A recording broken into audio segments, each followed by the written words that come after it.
हाँ, जो बेसिक आप लोग चेन सर्वे करते हैं, जो रिक्वायरमेंट है फील्ड में, आपको पहला आपको चाहिए एक चेन, दूसरा टेप, तीसरा ranging rod, arrow, cross staff, plum Bob. ठीक है, ये बेसिक आपको इतनी चीज चाहिए जब चेन सर्वे करते हैं फील्ड में। क्लियर है? हाँ हाँ, अभी क्लास स्टार्ट हुआ है।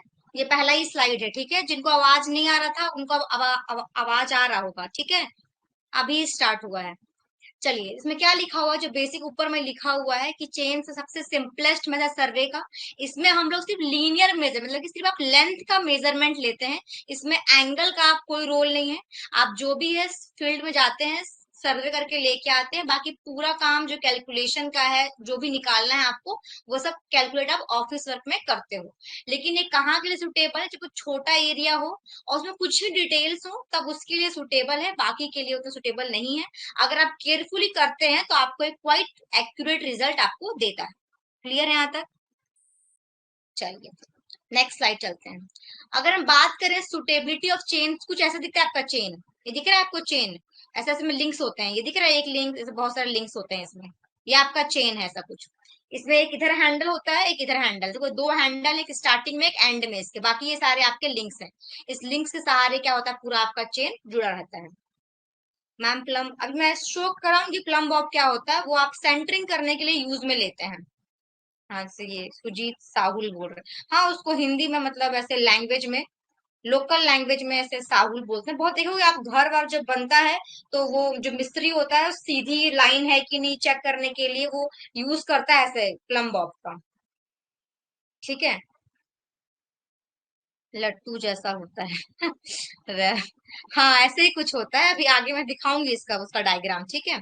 चलिए, तो चेन सर्वे है, student suit is the following case. पहला लिखा था area to be survey comparatively small. जो आपका जो एरिया आपको सर्वे करना है वो कंपैरेटिवली स्मॉल होता है, तब वहां पे चेन सर्वे सुटेबल है। दूसरा, the ground is fairly level, मतलब अप्रोक्स ग्राउंड लेवल रहे तो वहां पे आप चेन सर्वे को इजीली कर सकते हैं।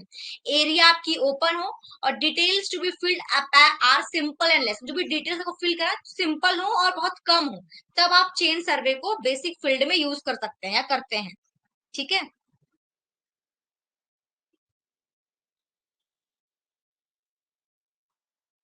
चलिए नेक्स्ट आइए। अगर हम बात करें प्रिंसिपल का चेन सर्वे का, तो वो ट्राइंगुलेशन पे बेस्ड है। से बेस्ड है triangulation. The principle of chain survey is triangulation. This means that the area to be surveyed is divided number small triangles. इसका क्या मतलब हुआ? ट्राइंगुलेशन का क्या मतलब हुआ कि जो भी हम सर्वे करेंगे, ठीक है, सर्वे करने के बाद आप पूरे एरिया को छोटे छोटे ट्राइंगल्स में बांट देंगे, स्मॉल ट्राइंगल्स में। आप उसको स्मॉल ट्राइंगल्स में क्या कर दोगे, डिवाइड कर दोगे। ठीक है, which should be well condition, और ट्रायंगल कैसा होना चाहिए आपका, वेल कंडीशनड होना चाहिए। In chain surveying the sides of the triangle which should be well conditioned. आपका जो भी चेन सर्वे में हम ये लेके चलते हैं, जो भी ट्रायंगल्स की साइड हो वो वेल कंडीशनड हो। अब वेल कंडीशन का मतलब क्या होता है आगे बता रही हूँ। इसमें लिखा है, a triangle is said to be well condition triangle if all intersection of lines are clear for the purpose of plotting. No angle of well conditioned triangle should be less than 30 degree or greater than 120 degree. An equilateral triangle is regarded as the most appropriate well conditioned triangle. देखो, इसका क्या मतलब हुआ, इसे आप क्या किए, सर्वे कर लिए फील्ड में। फील्ड में आप सर्वे किए, जो भी आप लेंथ में सब कुछ मेजर कर लिए।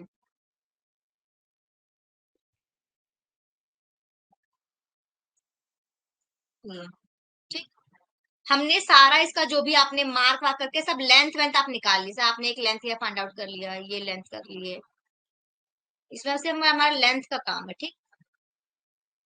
ये, तो आप इस पूरे एरिया को सुटेबल ट्राइंगल्स में बांट देते हैं। इसका जो प्रिंसिपल ही है आपका, जो ये प्रिंसिपल है इसका चेन सर्वे का, वो बेसिकली क्या है, ट्रायंगुलेशन पे ही बेस्ड है कि आप सारे पूरे अपने एरियाज को सुटेबल सुटेबल ट्राइंगल्स में क्या करते हैं, इसको डिवाइड करते हैं।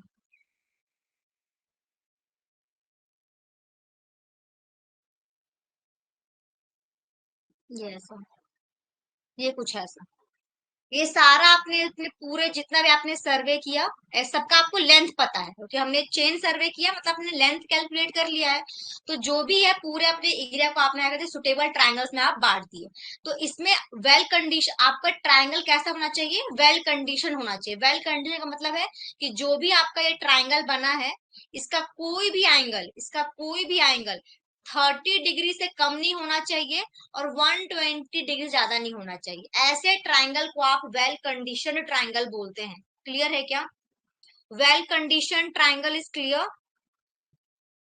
ऐसा ट्रायंगल जिसका जिसका जो कोई भी एंगल हो 30 से कम ना हो, 120 से ज्यादा ना हो, उसके बीच में अगर आपका एंगल है तो ऐसे ट्रायंगल को आप वेल कंडीशन ट्रायंगल बोलते हैं। ज्यादा अच्छा ये होता, सबसे अप्रोप्रिएट वेल कंडीशन होता है कि सारे एंगल पे इक्वल ट्रायंगल बने। इक्विलेटरल का मतलब क्या होता है, जिसके तीनों आपके ये क्या हो, तीनों आपके लेंथ क्या हो, इक्वल हो, ऐसे ट्रायंगल को आप इक्विलेटरल ट्रायंगल बोलते हैं। और इसका एंगल भी क्या होता है, तीनों बराबर होता है। ये भी 60 डिग्री का होता है, ये भी 60 डिग्री का होता है, ये भी 60 डिग्री का होता है। सबसे बेस्ट तो होता है कि आप पूरे जितने भी आपको जो ट्रायंगल्स बन रहे हैं उनको आप इक्विलेटरल ट्रायंगल बनाइए, इक्विलैटरल ट्रायंगल बनाएंगे। लेकिन ये कर पाना पूरे अपने फील्ड में सारे ट्रायंगल को पॉसिबल नहीं हो पाता है। तो हमारे लिए ये है कि आप वेल कंडीशन तो एटलीस्ट बना लो कि आपका जो ट्रायंगल का जो एंगल है, एक कोई भी एंगल 30 से कम ना हो और 120 से ज्यादा ना हो। तो ऐसे ट्रायंगल को हम वेल कंडीशन ट्रायंगल बोलते हैं। क्लियर है यहाँ तक? चेन सर्वे के प्रिंसिपल तक क्लियर है ना? चलिए नेक्स्ट। अगर हम बात करें टाइप्स ऑफ चेन का जो हम सर्वे में यूज करते हैं, अगर हम बात करें टाइप्स ऑफ चेन का, तो आपके चेन में आता है, एक आता है metric chain, engineers chain, Gunter's chain, revenue chain. ये बेसिक इतने टाइप आपके पास चेन्स क्या होते हैं, अवेलेबल होते हैं।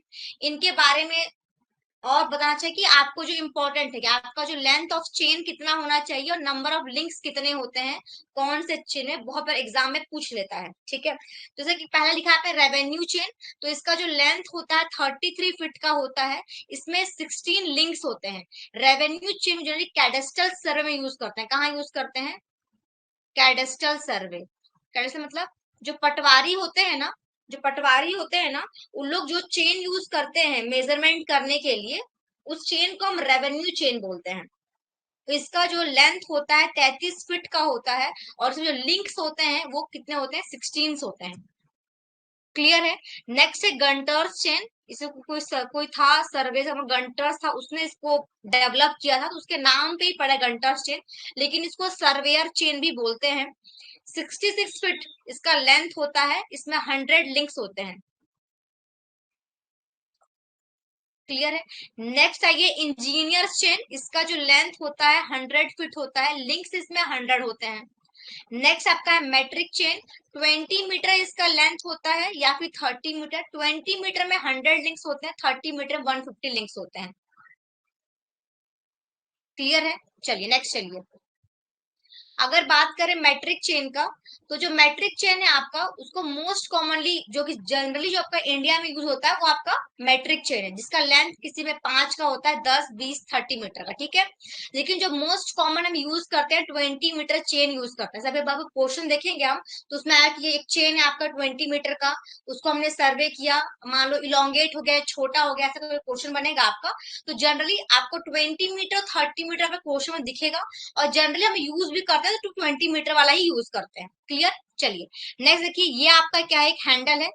ये जो हैंडल होता है ब्रास का बना हुआ होता है, एक हैंडल इधर रहेगा आपका, एक हैंडल ये है, बाकी बीच में पूरा आपका ये चेन है। लिंक क्या होता है, एक जो आपका ये ओवल है बीच वाला, ये दिख रहा है बीच वाला, 3 से अटैच रहता है ये, और इधर 3 है मान लीजिए। तो इसके सेंटर से लेके इसके सेंटर तक, इसको आप बोलते हो एक अपना लिंक, एक अपना लिंक बोलते हैं। क्लियर है क्या? क्लियर है क्या लिंक? तो अगर हम देखेंगे 20 मीटर चेन वाले में आपके ऐसे 100 लिंक्स होंगे, 100 लिंक से मिलके बन के आपका 20 मीटर का चेन बनेगा। सेम अगर हम 30 मीटर के चेन में जाएंगे तो उसमें 150 लिंक्स है। क्लियर है? चलिए नेक्स्ट हम बात करते हैं टेप का। अगर टेप में आए तो आपके पास एक होता है क्लोथ या लाइनन का टेप, दूसरा है मेटेलिक टेप, स्टील टेप या इनवार टेप। देखो जो आपका चेन होता है ना उसको कैरी करना उतना आसान नहीं, उसका वेट भी ज्यादा होता है, ठीक है, और उसको कैरी करना उतना इजी नहीं है। तो अगर आपको लेंथ को मेजर करा तो हम टेप से भी कर सकते हैं। टेप को हैंडल करना, कैरी करना एज कंपेयर आपके चेन से इजी होता है, ठीक है। तो टेप में भी अगर हम देखें तो क्लॉथ का टेप आता है, एक मेटेलिक आता है, एक स्टील का टेप आता है, ठीक है। चलिए, और नेक्स्ट आपका एक इनवार टेप है। एक क्लोथ का टेप है, बी मेटेलिक टेप है, सी स्टील का टेप है, डी इनवार टेप है। लेकिन अगर हम क्लोथ के देखें, मेटेलिक देखें या स्टील देखें, इन सब में क्या होता है, जो आपके टेम्परेचर के वेरिएशन की वजह से उसको आप बार बार यूज करो तो इलोंगेट हो जाता है आपका टेप, ठीक है। तो आपका जो 20 मीटर का टेप है वो कुछ टाइम बाद 20 मीटर ना रह के कुछ ना कुछ वो इलोंगेट हो गया हुआ काम करते करते, ठीक है। चलिए, लेकिन एक इसमें टेप हमारा इनवार टेप। इनवार टेप इसमें क्या लिखा हुआ है, these are made of alloy of nickel. इसमें जो इनवार टेप होता है ये निकल और स्टील से मिलके बना हुआ है। इसमें 36% निकल होता है, बाकी का रेस्ट इसमें स्टील होता है। इस वाले जो टेप की ये खासियत है कि इसका जो थर्मल एक्सपेंशन कोफिशिएंट है बहुत कम है, इससे इससे क्या फायदा होता है कि ये जो आपका इनवार टेप है ना ये उतना इलोंगेट नहीं होता एज कंपेयर आपके क्लोथ, मेटेलिक, स्टील। ये सारे काम करते करते इलोंगेट हो जाते हैं, ठीक है, या फिर मान लो टेम्परेचर के में कॉन्ट्रैक्ट भी हो जाते हैं। लेकिन जो इनवार टेप है उसमें जो इसके इसके अलॉय की ये खासियत है कि इसमें थर्मल एक्सपेंशन कोफिशिएंट बहुत कम होता है, इसलिए आपको ये एज कंपेयर कट रिजल्ट देगा। टेम्परेचर का जो चेंजेस का इस वाले टेप में उतना चेंजेस नहीं आता है, उतना अफेक्ट नहीं कर पाता है इसको, इनवार टेप को, ठीक है। तो जब भी आप अगर प्रिसाइज वर्क करते हैं तो वहां पे आप, अगर आपको आपके पास क्लोथ भी है, मेटेलिक भी है, स्टील टेप भी है, इनवार टेप भी है, तो आप इनवार टेप पे जाते हैं। इनवार टेप आपको करेक्ट रिजल्ट देगा। क्लियर है क्या? क्लियर है? तो ये हो गया आपका टेप के बारे में। चेन देख लिया हमने, टेप देख लिया हमने। नेक्स्ट चलिए। हाँ, ये सारे ये दिख रहे हैं आपको, जितने स्लाइड्स में सारे चीज हैं ये सारे आपको जब चेन सर्वे करते हैं तो वहां पे काम आता है। जो यहाँ पर डायग्राम दिख रही है तो आपको चेन है, ये देखो ऐसे बंडल्स बना हुआ है, ये चेन है आपका, ठीक है, जो कैरी करना इजी नहीं है, ठीक है। तो इसके ही रिस्पेक्ट में क्या आ गया, टेप आ गया, दिख रहा है आपको ये टेप, ये टेप है,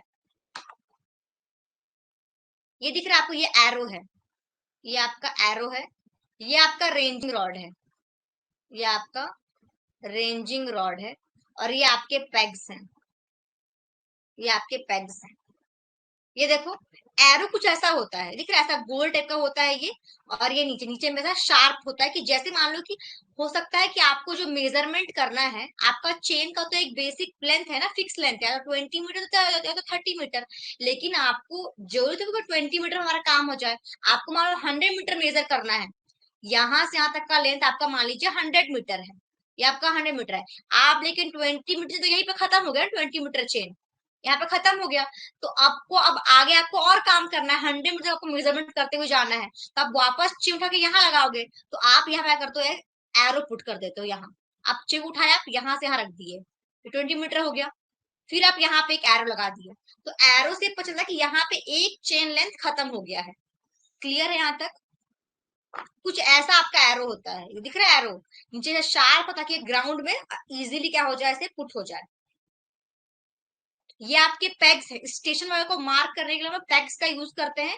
इसमें नीचे ना जनरल लकड़ी का होता है, ये इसको ऊपर हैमर से मार मार के अंदर डालते हैं। ये आपका पेग है। ये देखो ये प्लम बॉब है, ऐसा होता है प्लम बॉब, ऐसा दिख रहा है, ये इसमें ऊपर में ऐसा ऐसा धागा जैसा होता है ये, और नीचे में आपका ये प्लम बॉब ऐसा होता है। तो जहां भी कुछ सेंटर मार्क करना होता है तो वहां पे हम लोग इस प्लम बॉब का यूज करते हैं। सर ट्राईपॉड होता है, जैसे कि हम लोग, ये मान लीजिए ट्राईपॉड है आपका, ये ट्राईपॉड है, ठीक है, इसके ऊपर आपका डंपी लेवल है, कुछ भी इंस्ट्रूमेंट है, आपको मार्क करना है आपके इंस्ट्रूमेंट सेंटर कहाँ है, तो आप यहाँ करते हो, अगर प्लम बॉब नहीं हो तो आप यहाँ एक पत्थर का टुकड़ा पकड़ो और उसको यहाँ से ड्रॉप करो, यहाँ सेंटर से, तो जहां पे गिरेगा वो आपका सेंटर पॉइंट हो गया। तो उसी को एक्यूरेटली करने के लिए प्लम बॉब होता है। प्लम बॉब नहीं है तो हम लोग क्या करते हैं, पत्थर लिए, पत्थर को ऊपर से अपने हिसाब से एक लेवल ले लिया और उसको ड्रॉप करा दिए। जहां पत्थर गिरा आपका, वो हम सब बताते हैं कि ये क्या होगा, उसका वर्टिकल एक्सिस होगा, और ये आपका पॉइंट आ गया, सेंटर आ गया उस पॉइंट का। हाँ, वर्टिकलिटी चेक करने के लिए हाँ बोल सकते हैं प्रणय। क्लियर है क्या? हाँ, चलिए। बाकी ये आपका रेंजिंग रॉड है, दिख रहा है ये ऐसा ऐसा, ये जो ये लाइंस है ना, ये आपके रेंजिंग रॉड्स हैं। तो रेंजिंग रॉड क्यों यूज होता है?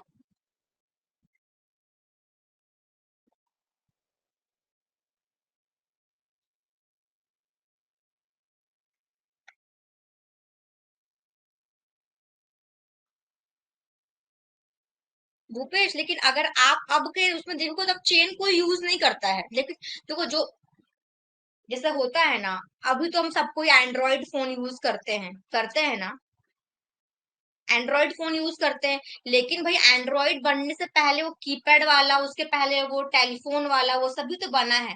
वो बनने के बाद एक्सपेरिमेंट करते गए लोग, करते गए, उसके बाद थोड़े अच्छे चीजों पे आते हैं। तो हमको इसके लिए वो सब भी पढ़ना पड़ता है। ठीक है।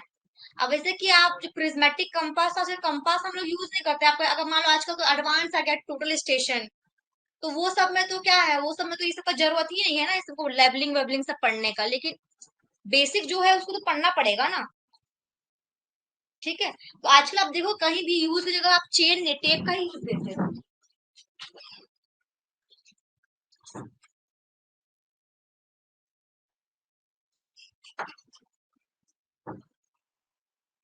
क्लियर है क्या?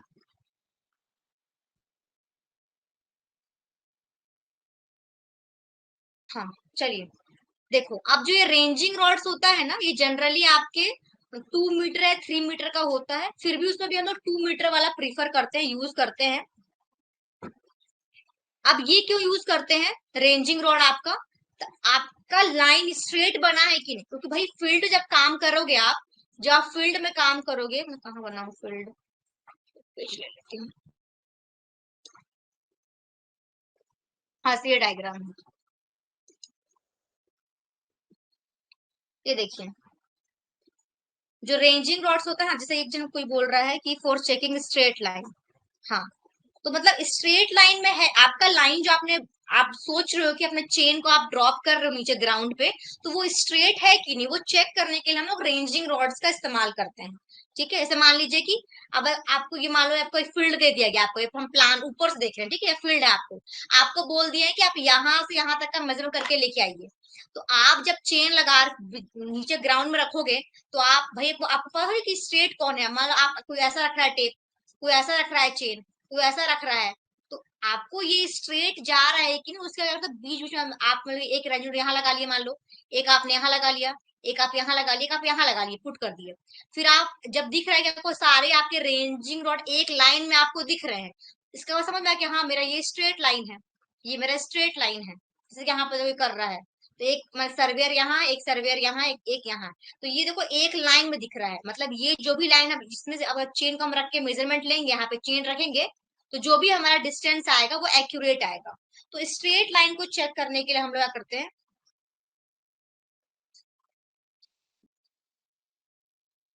करने के लिए हम लोग रेंजिंग रॉड्स का इस्तेमाल करते हैं। क्लियर है क्या यहाँ तक? अब आपको रेंजिंग रोड्स में अल्टरनेट बैंड दिख रहा होगा, दिख रहा है, देखो ये व्हाइट है, फिर रेड है, व्हाइट है, रेड है, ताकि दूर से भी थोड़ा क्लियर विजिबल रहे, उस तरह से अल्टरनेट बैंड लगाते हैं। कहीं के आपको ब्लैक व्हाइट दिखे, कहीं पे आपको रेड व्हाइट दिखेगा। ठीक है। तो ये जितने इस वाले स्लाइड में जो भी आपको दिख रहा है, ये सारा आप यूज करते हैं जब आप चेन सर्वे करते हो। ठीक है। मैम, रेंजिंग रॉड के लेवल के लिए नहीं करते हैं क्या?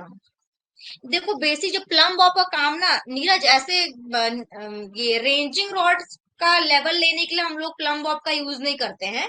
ठीक है। वो तो बेसिक मतलब आप आपके आई जजमेंट से आप रेंजिंग रॉड को, जब उसमें रेंजिंग रॉड में नीचे में ऐसा ऐसा वो होता है, ऐसा थोड़ा ना शार्प होता है कि ये इजीली डग होता है जमीन के अंदर। जब उसको फंसाओगे तो डग होता है, या तो फिर सर्वर उसको पकड़े रहे, सब स्टाफ को पकड़ते हैं ना, वैसे सर्वर तो या तो पकड़े या तो उसको रेंजिंग को पुट कर डिग कर दे। वो नीचे बहुत शार्प होता है वो, ठीक है, ऐसा बहुत, ऐसा थोड़ा ऐसा होता है, तो वो आपके ग्राउंड में डिग हो जाता है, अंदर घुस जाता है वो। क्लियर है क्या? भाला जैसा, हाँ हाँ, जो वो होता है ना, जैवलिन थ्रो टाइप का, से वो फेंकते हैं तो गड़ जाता है जमीन में, हाँ वैसे ही, वैसे ही, ठीक है वरुण, एकदम सही एग्जाम्पल है। हाँ, जो होता है ना भाला फेंक वाला, जैवलिन थ्रो, ठीक है, तो उसमें जैसा फेंकते हैं तो कैसे वो गड़ जाता है जमीन में से नीचे, एकदम शार्प होता है एंड उसका। सेम वैसे ही आपका रेंजिंग रॉड भी होता है, तो वो भी डिग हो जाता है, आप जमीन से गाड़ोगे ऐसे करके तो वो घुस जाता है जमीन के अंदर। क्लियर है? देखो, प्लम बॉब का बेसिक यूज कहाँ चेन सर्वे में होता है ना, आपको हर बार जरूरी थोड़ी है कि आपको पूरा प्लेन ऐसा ग्राउंड मिले, आपका ऐसा ग्राउंड ऐसा लेवल है, जरूरी थोड़ी है। 2 मिनट, कलर ले लेती हूँ, ग्रीन लगेगा कि हाँ जमीन है।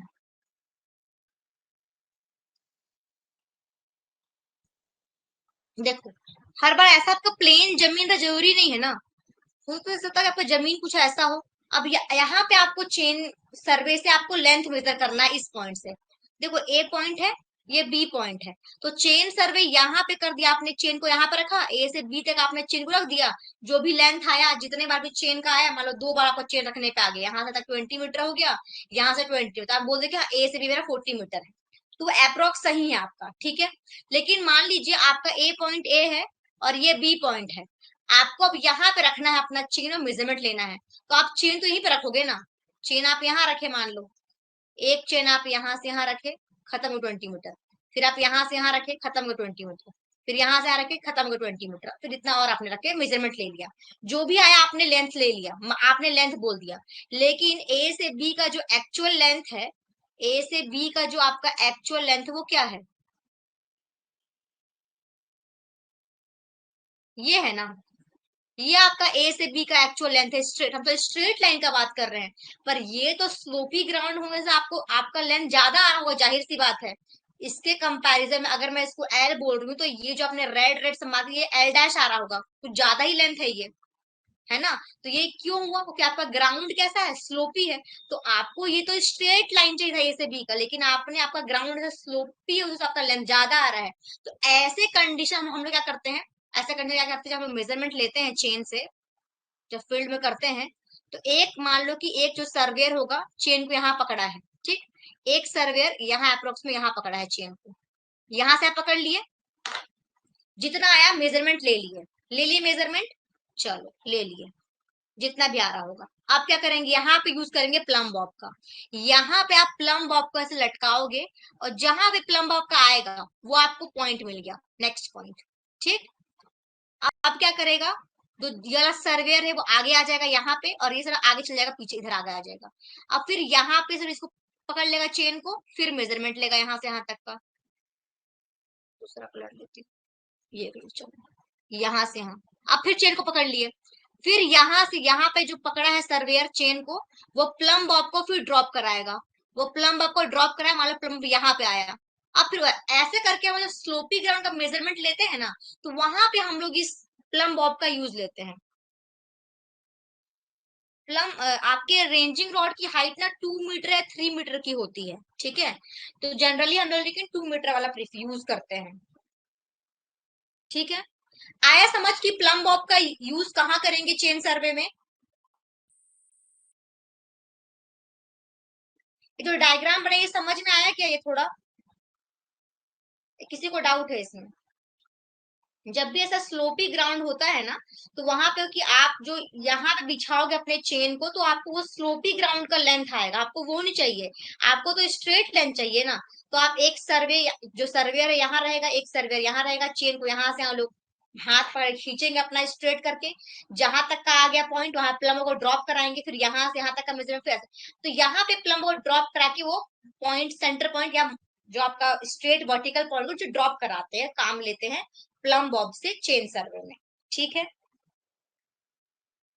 हाँ हाँ अभिषेक, वही बता रही हूँ कि स्लोपी एरिया में हम लोग क्या करते हैं, चेन सर्वे का मतलब प्लम बॉब का यूज करके हम लोग वर्टिकल पॉइंट को ड्रॉप कराइए नीचे, फिर वहां से आगे अपना काम करते हैं। ये रेंजिंग रॉड को पुट करने के लिए अपन यूज नहीं करते, ठीक है। चलिए, यहाँ तक हो गया।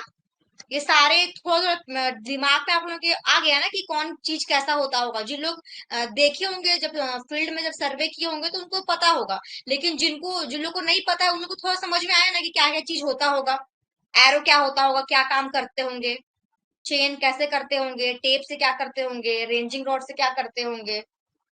थोड़ा थोड़ा क्लियर हो गया ना।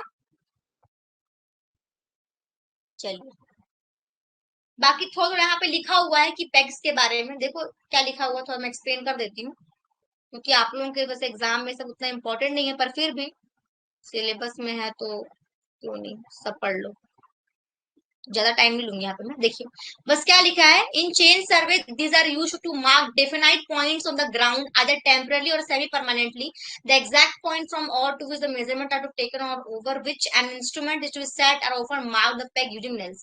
वो ये pegs का ना जनरली जो लकड़ी का देखा ना हमने वैसा कुछ होता है, इसको ना हैमर करके ऊपर से क्या करते हैं, उसको ग्राउंड में डग करते हैं। तो कोई भी अगर स्टेशन पॉइंट है जहां से आपने स्टार्ट किया है, जहां आप खत्म कर, जो भी इंपॉर्टेंट पॉइंट्स है, तो उसको मार्क करने के लिए अगर दूर से पता चल जाए आपको, तो हमारा पेक्स का यूज करते हैं, ठीक है। बाकी एरो तो मैंने बता दिया आपको, एक जहां पे चेन खत्म होगा वहां आप एरो को पुट पुट करते हो। जब जब आप चेन सर्वे करते हो तो एक चेन के साथ आपको 10 एरो मिलता है। जब आप चेन सर्वे करते हैं तो आपको एक एक एरो के साथ, मतलब एक सॉरी चेन के साथ आपको 10 एरो मिलता है। क्लियर है। हाँ, लकड़ी का होता है, वुडन पेक्स, ठीक। रेंजिंग रॉड बताया मैंने आप लोगों को। The process of locating a number of points in survey line is called ranging. Ranging rods are used to locate intermediate points. वो जब इंटरमीडिएट पॉइंट्स को लोकेट करने के लिए, अपने लाइन को स्ट्रेट करने के लिए आप रेंजिंग रॉड का इस्तेमाल करते हैं, ताकि आपका लाइन कैसा बने, स्ट्रेट बने, ठीक है। चलिए, जो रेंजिंग रॉड की हाइट तो यहाँ पे दिया हुआ है 2 और 3 मीटर लॉन्ग। 2 मीटर का भी होता है, 3 मीटर का भी होता है। जनरली हम 2 मीटर वाला यूज करते हैं। जो इसका डायमीटर होता है 30 mm होता है। जो आपका रेंजिंग हो ना, सब गोल टाइप का है ना, ऐसा है आपका ये आपका रेंजिंग रॉड है। तो इसका जो डायमीटर होता है वो 30 mm होता है। 2 से 3 मीटर लंबा होता है, ठीक है। 2 मीटर के बाद 3 मीटर का भी होता है। जो इसमें अल्टरनेट बैंड्स होते हैं, देखा ना हमने, अल्टरनेट बैंड्स होते हैं।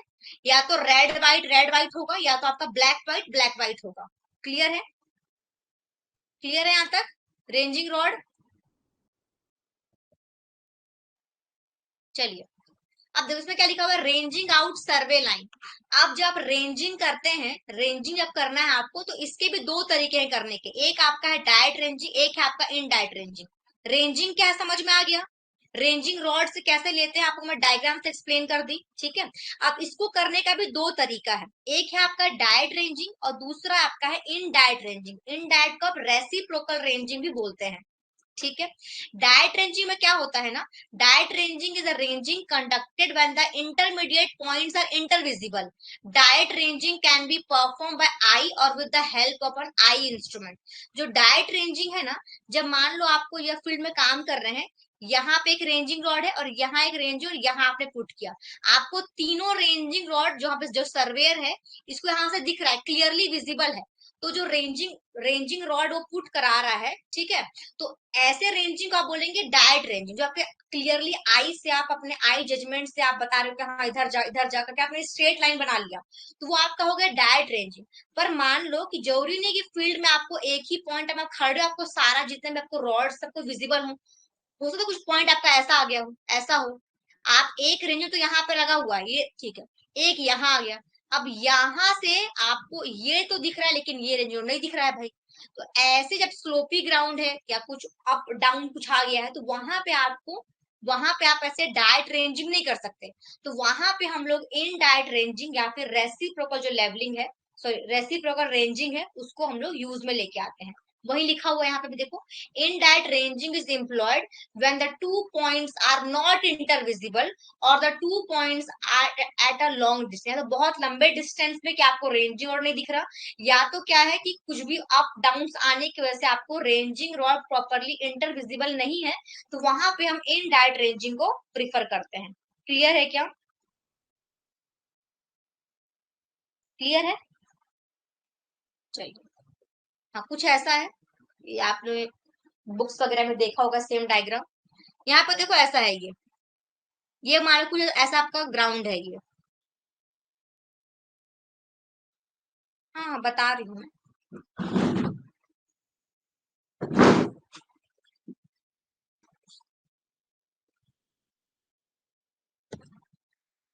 ठीक, तो देखो एक तो हो गया आपका डायरेक्टली जो आप अपने आई जजमेंट से कर रहे हैं। आई जजमेंट में कैसे करेंगे, जैसे मान लीजिए ये आपका ग्राउंड है, एक मान लो यहाँ पे अपने रेंजिंग नोड पुट किया, एक सर्वेयर यहाँ पे है, वो यहाँ पे, यहाँ से वो देख रहा है, ठीक है, मान लो आपको यहाँ पे स्ट्रेट लाइन बनाना है, तो एक मान लो कि एक आपका सर्वेयर यहाँ पे है, एक सर्वेयर आपका यहाँ पे है, तो इन इसके पास भी एक रेंजिंग रॉड है, इसके पास एक रेंजिंग रॉड है। अब इसको स्ट्रेट लाइन में यहाँ मार्क करना है, तो जहां पे ये खड़ा है, जहां पे ये खड़ा है यहाँ पे एक रेंजिंग को पुट कर लेगा ये। अब इससे क्या करेगा, इस वाले को पहले बोलेगा कि तुम इधर आओ, लेफ्ट जाओ, राइट जाओ, किधर भी जाओ। जब इसको ये लाइन, यहाँ पे जो रॉड है और यहाँ पे जो रॉड है एक लाइन में दिख गया, एक लाइन जब यहाँ पे खड़ा है जो ये सर्वेयर, इसको ये तीनों ये यहाँ से सारे रॉड्स एक लाइन में दिख रहे हैं, तो वो समझ जाए कि हाँ मेरा सारा पॉइंट मेरा स्ट्रेट में आ गया। ये तो हो गया आपका डायरेक्ट रेंजिंग। लेकिन इन डायरेक्ट रेंजिंग में क्या होता है, जैसे मान लीजिए आपका ये पॉइंट है, जैसे ये आपका ये है, ठीक है, एक रॉड यहाँ पे आपका है, ये रेंजिंग रॉड, एक मान लीजिए यहाँ पे, लेकिन ये पॉइंट यहाँ से डायरेक्टली विजिबल नहीं है, ठीक, यहाँ से आपका विजिबल नहीं है। अगर हम ये आपका तो एलिवेशन में हो गया ना, ये ऊपर वाला आपका एलिवेशन है, सामने से दिखा रहा है आपको, और ये उसका प्लान है, मान चलिए जो नीचे वाला का प्लान बना हुआ है। मान लो ए पॉइंट ये है और बी पॉइंट ये है होने के लिए, लेकिन अभी आपको पता नहीं है कि आपको ये स्ट्रेट बनाना है, तो आप क्या करते हैं, अननोन दो अननोन आप क्या करते हैं और पॉइंट्स लेते हैं। मान लिया आपने एक पॉइंट लिया एम, एक आपने पॉइंट लिया एन। एम ऐसा लोगे यहाँ से आपको बी भी दिख रहा हो और ए भी दिख रहा हो, एन ऐसा लोगे यहाँ से आपको बी भी दिख रहा हो और ए भी दिख रहा हो। आपने दो पॉइंट ले लिए, मान लो अभी के लिए एम पॉइंट यहाँ पे है और एन पॉइंट यहाँ पे है, ठीक है। अब क्या करेगा, ये एम एम पे जो सर्वेयर खड़ा है, यहाँ पे जो सर्वेयर खड़ा है आपका, और बी पे एक सर्वेयर खड़ा है रेंजियर को पकड़ा हुआ, ठीक है, तो क्या करेगा, आशीष आपके सिलेबस में लिखा हुआ नहीं है आपका, हमें हाइड्री लिखा हुआ नहीं है, लेकिन क्वेश्चन पूछता है, इनकरेक्ट लेंथ वेन से क्वेश्चन पूछता है, तो उसके लिए तो पढ़ना पड़ेगा ना।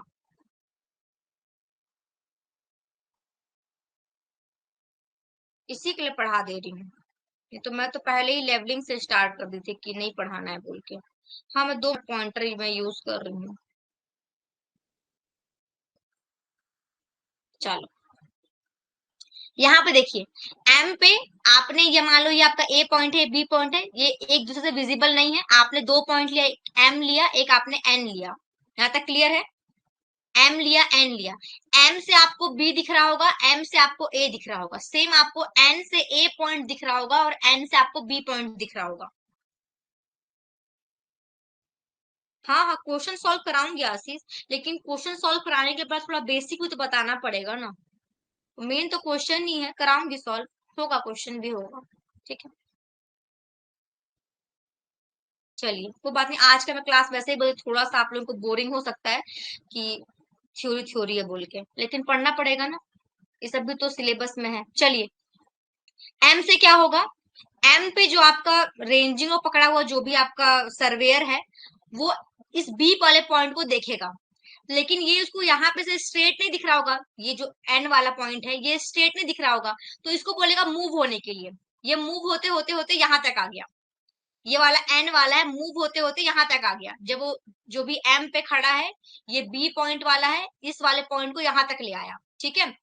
उसका क्या होगा, अब ये पॉइंट यहाँ से यहाँ आ गया, N2 पे आ गया। नेक्स्ट चलिए, अब N2 से क्या करेंगे, ए को देखेंगे, N2 से हम ए को जब देख रहे हैं, तो आपको ये M1 पॉइंट यहाँ दिखेगा, तो इसको बोलेगा नहीं तो मूव कर दो, ये मूव करते करते करते यहाँ आ जाएगा, जब उसको N2 M2 और ए एक लाइन में दिखेंगे, तो वो बोल देगा कि हाँ रुक जाओ, क्लियर है। फिर इस वाले पॉइंट पे जब यहाँ पे आ गया, तो यहाँ से क्या करेगा, इस बी को साइड करेगा, फिर N2 को बोलेगा तुम आगे और मूव करो, ये आगे मूव करते करते यहाँ पे आ गया, क्लियर है। फिर यहां से क्या करेगा, यहां से बोलेगा इस M2 को तुम आगे और मूव करो, N3 से ये ए को देखेगा, तो ये आगे और मूव कर, ऐसे करते करते करते आपका एक ऐसा पॉइंट आ जाएगा जहां पे ए एम एन बी सारे एक स्ट्रेट लाइन में आ जाएंगे। तब तक आपको इस को रिपीट करते रहना है। क्लियर है क्या? ऐसे करके आपको ए एम एन बी आप समझ कि आपका एक स्ट्रेट लाइन आ गया। क्लियर है? तो ऐसे हम इन डायरेक्ट रेंजिंग में करते हैं। क्लियर? चलिए, बस इतना ही समझना है, direct ranging indirect ranging. Next है इस पे। अब जो हम लोग मार्क करते हैं पॉइंट्स का, जब मार्क करते हैं अपने स्टेशन का, इसमें मेन स्टेशन आ जाएगा, subsidiary station, main line, base line, check line, tie line, ये सब क्या क्या होते हैं उनको हम देख लेते हैं। ठीक है, चलिए यहाँ बताते हैं, मैं डायग्राम बताती हूँ आप लोगों को।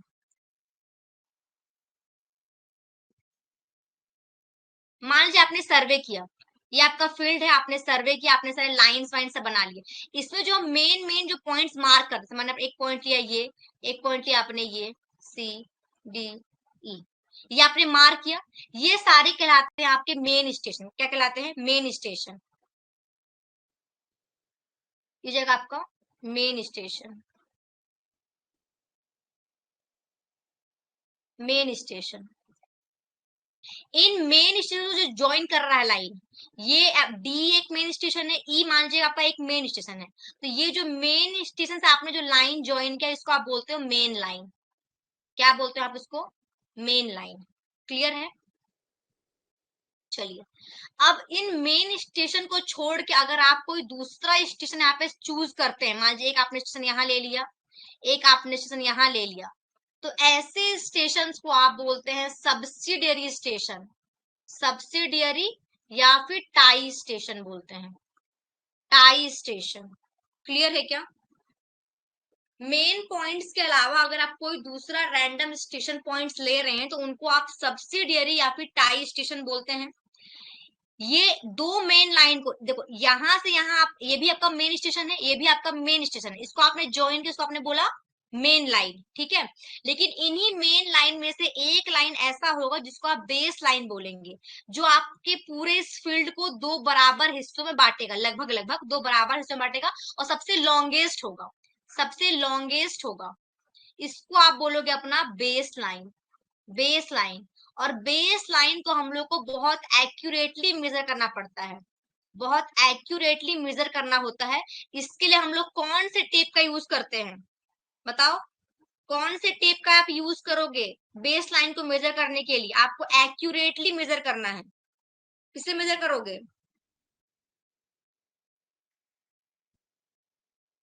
किससे मेजर करेंगे बेस लाइन को? अच्छा, अनुराग का आंसर आ गया, very good, Invar, Invar tape. हाँ, बहुत लोगों का आ गया, अर्पिता आकृति, ठीक है, वेरी गुड। चलिए, इनवार टेप, ठीक है। जो आपकी बेस देखो, दो मेन स्टेशन को जो लाइन ज्वाइन कर रहा है उसी को आप क्या बोलते हैं? Main line. तो मेन लाइन ही आपकी बेस लाइन भी हो जाएगी, लेकिन ये आपका बेस लाइन नहीं है, ये आपका बेस लाइन नहीं है, होने के लिए मेन लाइन है, लेकिन ये जो बेस लाइन है आपका मेन लाइन में होगी, आपके मेन स्टेशन को ज्वाइन करके ही बन रहा है, लेकिन सबसे लॉन्गेस्ट होता है, और आपके पूरे सर्वे जो भी एरिया है उसको दो इक्वल हिस्सों में डिवाइड करने का काम करता है। इस लाइन को आप अपना बेस लाइन बोलते हैं। क्लियर है? बाकी अगर आपको कुछ एक्यूरेसी चेक करना है अपने लाइंस की, ठीक है, तो उसके लिए आप बनाते हैं चेक लाइन। क्या बनाते हैं? एक्यूरेसी को चेक करेंगे, बनाते हैं चेक लाइन। और अगर आपको कोई डिटेल्स को अगर आपको शो करना है अपने मैप में या जो भी आपने ड्रॉ किया है, तो उसके लिए हम लोग बनाते हैं टाई लाइन। तो ये कुछ कुछ बेसिक है कि चेक लाइन क्या है, टाई लाइन क्या है, बेस लाइन क्या है, मेन स्टेशन क्या होते हैं। मैंने आपको एक रफ डायग्राम्स बता दिया। यहाँ तक क्लियर है क्या? यहाँ तक क्लियर है क्या? बाकी सब वही चीज लिखा हुआ है यहाँ पे जो मैं पढ़ी हूँ, मेन स्टेशन के बारे में लिखा हुआ है। मेन स्टेशन सेम आपका हो गया सब्सिडियरी या फिर टाई स्टेशन। तो मेन स्टेशन जितने आप पॉइंट्स लोगे उसको आप क्या बोलेंगे? अपना टाई स्टेशन बोलेंगे। नेक्स्ट यहाँ पे लिखा है टाई लाइंस, बेस लाइन सबसे लॉन्गेस्ट होगा, देखो लिखा है लॉन्गेस्ट होगा, इसको मेजर करने का क्या क्या यूज करेंगे? इनवार टेप यूज करेंगे। चेक लाइन, तो अगर आपको एक्यूरेसी को चेक करना होता है, एक्यूरेसी आपके फ्रेमवर्क की एक्यूरेसी को चेक करना है, तो वहां पे आप चेक लाइन ड्रॉ करते हैं। आपको ज्यादा इंफॉर्मेशन चाहिए, कुछ और एक्स्ट्रा इंफॉर्मेशन चाहिए डिफरेंट ऑब्जेक्ट्स के बारे में, तो वहां पे आप टाई लाइन बनाते हैं। ठीक है, बाकी ऑफसेट तो मेरे को आगे बताना है, बताऊंगी ऑफसेट क्या होता है, ठीक है। मेन पढ़ना तो यहाँ से।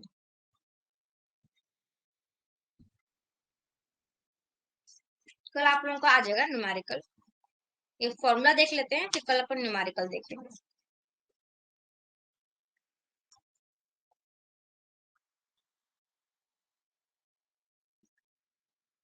चलिए, जो पहला अगर हम बात करते हैं एरर एंड करेक्शन की चेन सर्वे में, तो जो पहला करेक्शन होता है वो होता है due to incorrect length of chain या फिर टेप। आपका जो चेन है या फिर टेप टेप है, क्या हो गया, उसका लेंथ क्या है, इनकरेक्ट है। ठीक है। मान लीजिए आपने सर्वे किया, सर्वे कर लिया, आप तो सोच रहे हो कि आपको पता है कि यहाँ 20 मीटर का चेन है मेरा, आप पूरा सर्वे करके ले आए, लेकिन आपको एट लास्ट पता चलता है कि आपने जो जिस चेन से आपने सर्वे किया, वो चेन तो क्या है, गलत है। वो चेन आपकी छोटी हो गई या मान लो चेन बड़ी हो गई है, कुछ भी हो सकता है। तो आपने जो भी मान लो आप सोचे मेरा आज का तो पूरा मेहनत चला गया, तो नहीं, ऐसा कुछ नहीं, मेहनत नहीं गया है आपका। हाँ, जो भी आपका, जो भी आपसे जो भी गलती है, एरर है आपके चेन में, उसको आप करेक्शन लगा दो उसका। तो आपको वापस से मेजरमेंट लेने का जरूरत नहीं है। जो भी गलती आपके चेन में हुई है उसको आप पता कर लो क्या गलती हुआ है, और उसको आप अपने रीडिंग में सुधार लो। तो आपका क्या हो जाएगा, जो भी आपने रीडिंग लिया, जो भी आपने लाइन मेजर किए हैं, सब आप उसको करेक्ट कर सकते हैं। ठीक है। तो उसका जब पहला जो करेक्शन अप्लाई करते हैं वो आपका है correction due to incorrect length. आपका जो लेंथ है गलत है मान लीजिए, ठीक है। तो यहाँ पे जो हमारा फॉर्मूला बनता है इसके लिए,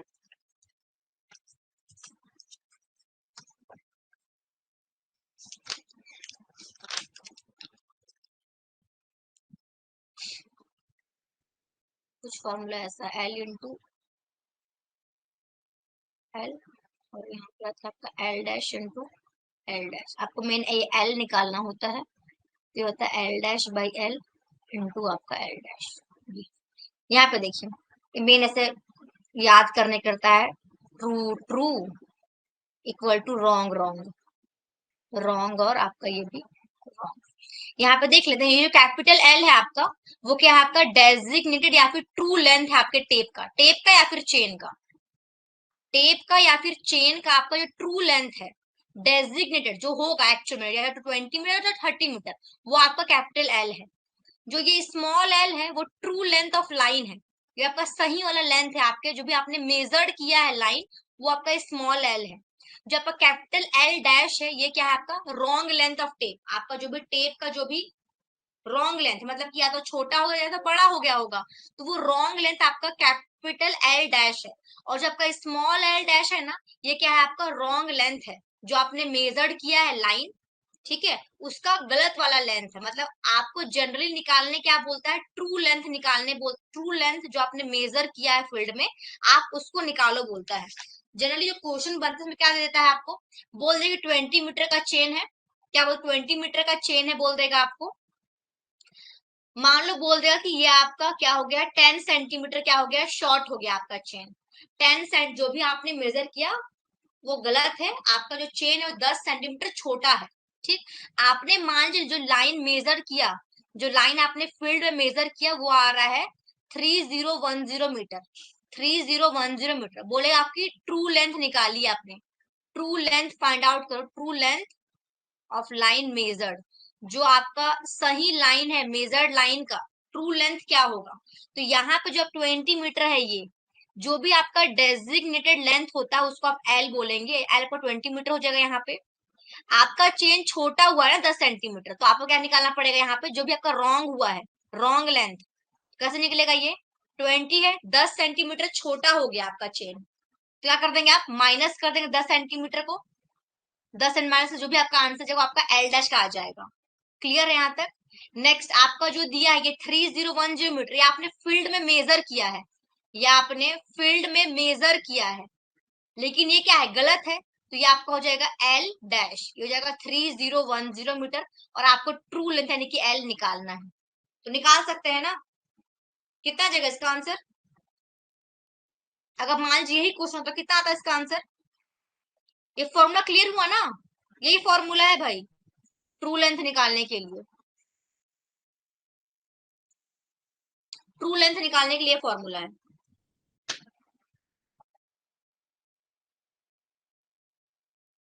इसका आंसर कितना आता है इस वाले क्वेश्चन का?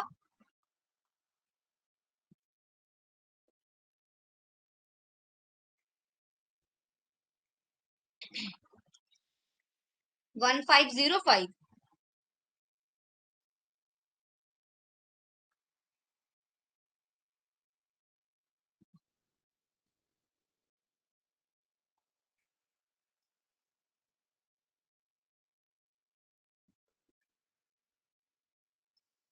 भाई इतना कम कैसे हो जाएगा? 1505। अब भाई आपका 3010 मीटर आपने मेजर किया है फील्ड में, 10 सेंटीमीटर ही छोटा हुआ है आपका चेन, तो लेंथ तो आपका बड़ा आना चाहिए ना। ये सबका कम कैसे आ रहा है? 1505 कैसे आ रहा है? अरे भाई यहाँ पे 10 कर दिए क्या? 10 सेंटीमीटर है ये, और 20 मीटर है, ध्यान दो यहाँ पे।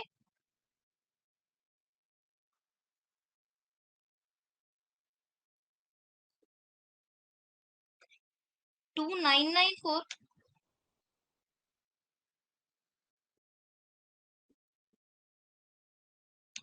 यहाँ पे ये देखो, जो ये एल डैश है ना, एल डैश 20 मीटर आपका चेन था, 10 सेंटीमीटर छोटा हो गया है, 10 सेंटीमीटर छोटा हुआ है भाई। ये मीटर समझ के 10 मत कर देना इसको। ये 20 मीटर है, -10/100 हो जाएगा ये मीटर में ना, तो ये कितना आएगा? 20.1 मीटर हो गया आपका चेन। सॉरी सॉरी, गलती हो गया, प्लस करती मैं तो।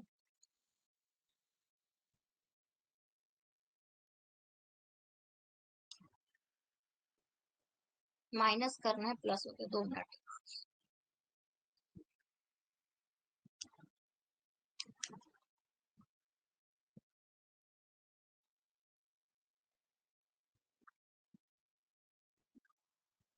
19.9 मीटर हो गया इसका मतलब। हाँ, ये सेंटीमीटर बोली मैं, 10 मीटर छोटा नहीं हो जाएगा भाई, इतना भी नहीं होगा। 10 मीटर, 20 मीटर, ऐसा नहीं होगा। 10 सेंटीमीटर, 15 सेंटीमीटर, 5 सेंटीमीटर, ऐसा ऐसा छोटा हो सकता है या बड़ा हो सकता है। बस पुट करना है यहाँ देखो। एल इक्वल टू क्या हो जाएगा? एल डैश कितना है आपका? एल डैश कितना है? 19.9। कैपिटल एल जो आपका डेजिग्नेट है, 20 मीटर का तेज था, और जो फील्ड मेजर किया आपने कितना है? 3010। ये यहां से निकाल लो वैल्यू।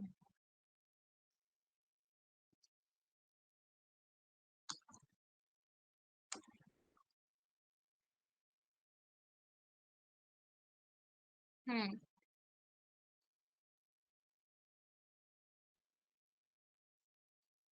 ठीक है, क्लियर है। इसी में और क्वेश्चन बनता है, वेरियस टाइप ऑफ क्वेश्चन बनते हैं इसमें, कि मान लो ऐसा बनेगा कि यहाँ से यहाँ तक का कुछ डिस्टेंस था, स्टार्टिंग में सही था, इतना मीटर का पता चला कि इतना इतना बड़ा हो गया चेन आपका, इतने मीटर के बाद पता चला कि इतना इतना मीटर चेन बड़ा हो गया, तो ऐसे वाले बनते हैं क्वेश्चन। ठीक है, तो क्वेश्चन के टाइप्स हैं वो सारे हम देखेंगे इसमें। ये बेसिक समझ में आया ना, क्या करना कैसे है? हाँ ठीक है, हाँ सबका आगे 294, वेरी गुड। ये छोटा बड़ा क्वेश्चन बनता है, सब बताऊंगी मैं क्वेश्चन। ये मैं रब कर रही हूँ ना। हाँ, क्लियर है ना सबको?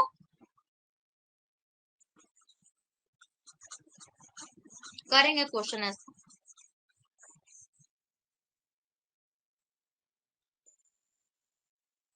चलो, लेकिन इसी में क्या बोलता है, कभी कभी, कभी कभी आपसे एरिया और वॉल्यूम के टर्म में ही पूछ लेता है। ये तो हम लेंथ का बात किए, लेकिन ये एरिया और वॉल्यूम के टर्म पे भी पूछ लेता है क्वेश्चन। कुछ नहीं करना है, बहुत आसान है, तो टाइम भी हो गया, अरे बाप रे। दो मैं बस फॉर्मूला लिख देती हूँ एरिया वाले के लिए। अगर एरिया पूछ रहे तो क्या हो जाएगा आपका? कुछ नहीं, बस यहाँ ए डैश रहेगा, यहाँ ए रहेगा, यहाँ ए डैश ए रहेगा। अरे अरे, 2 minute 2 minute, L dash L ही रहेगा ना यहाँ पे। डाउट क्वेश्चन बताऊंगी मैं चिन्मय में बताऊंगी डाउट क्वेश्चन, ठीक है। डाउट क्वेश्चन का टाइम भी रखी हूँ ना, उसी टाइम बताऊंगी। एल डैश बाई एल का स्क्वायर हो जाएगा, और यहाँ पे आपका ए डैश हो जाएगा। अगर वॉल्यूम पूछेगा तो यहाँ पे एल डैश बाई एल का क्यूब हो जाएगा, और यहाँ पे वी डैश रहेगा।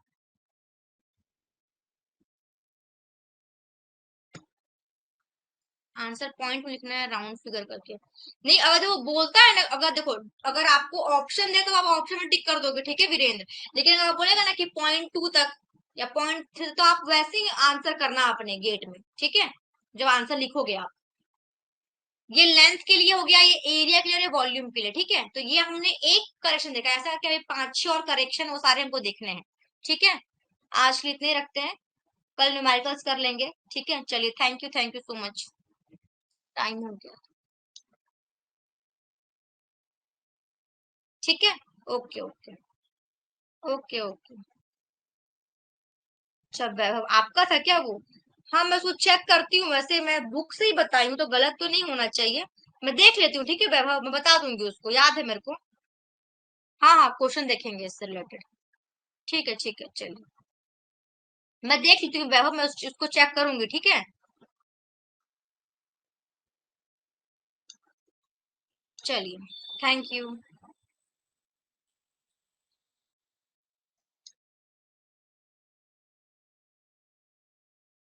To watch the complete video, download the Mining Gyan app from the Play Store. Enjoy a seamless learning experience without interruptions and subscribe to our YouTube channel.